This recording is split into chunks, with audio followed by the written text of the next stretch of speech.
ভারী থেকে অতি ভারী বৃষ্টিতে বিপর্যস্ত সারা দেশ, সেই সাথে টানা বৃষ্টিতে পাহাড় ধস থেকে জলাবদ্ধতার ভোগান্তি। গত ২৪ ঘন্টায় সবচেয়ে বেশি বৃষ্টি হয়েছে চট্টগ্রামের পতেঙ্গায় ২১১ মিলিমিটার, আর আমবাগানে বৃষ্টি হয়েছে ১৫৩ মিলিমিটার। যদিও আগের দিনের তুলনায় বৃষ্টি অর্ধেকে নেমেছে, তবে বৃষ্টি বেড়েছে রংপুর এবং রাজশাহী বিভাগে। রাজধানীতে অতি ভারী বৃষ্টির সম্ভাবনা নেই বলে জানিয়েছে আবহাওয়া অধিদপ্তর।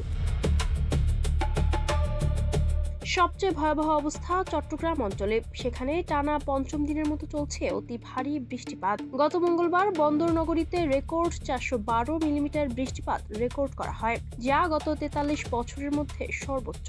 আবহাওয়া অধিদপ্তর জানিয়েছে, চলমান এই বর্ষণে আজ পর্যন্ত চট্টগ্রামে মোট বৃষ্টিপাতের পরিমাণ ছাড়িয়েছে ১,১০০ মিলিমিটার।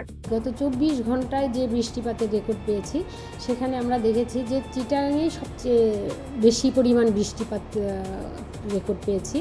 সেখানে আমরা ২১১ মিলিমিটার বৃষ্টি হয়েছে চিটাগাং অঞ্চলে। আবহাওয়া অধিদপ্তর বলছে, আগামী রোববার পর্যন্ত বৃষ্টি অব্যাহত থাকলেও এরপর ধীরে ধীরে কমতে পারে। গত কয়েকদিনের চেয়ে আজকের যে বৃষ্টিপাতের রেকর্ড, এটা কিন্তু অনেকটাই কমে আসছে এবং আগামী ১২ থেকে ১৩ তারিখ পর্যন্ত এই বৃষ্টিপাতটা চলমান থাকবে।